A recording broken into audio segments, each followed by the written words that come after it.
Owayesakuba nguMdlali weqela lamaBhoko-bhoko uBroadhurst Cona oneminyaka engamashumi asixhenxe anesibini wamkelwe njengeqhawe kwilokishi yakokwabo eGugulethu eKapa emva kokukhutshwa kwakhe esibhedlele nalapho achithe khona iintsuku ezingamashumi ananye ngenxa yentsholongwane yeCorona.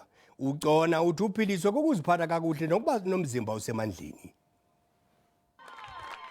Bebephahla umgaqo oya kwikhaya likaBroadhurst Cona ngelokuvuyisana ezingca ngebhatyi yakhe yombhoxo ayifumane nje emva kokudityaniswa kwemidlalo ngo-1992. Kodwa nasemva kokuba ebengasadlali zangayeka ukuziqeqesha emzimbeni.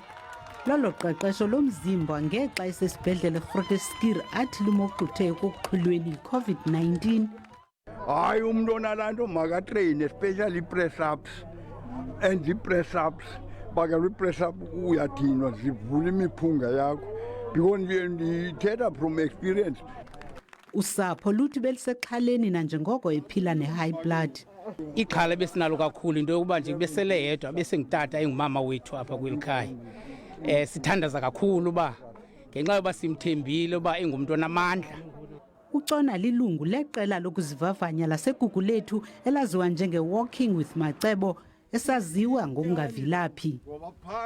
Ndiziva ndonwabile namhlanje ukuba umuntu omdala onjengoTabrodi ukwazile ukuyoyisa iCovid, akabanga lixhoba leCovid.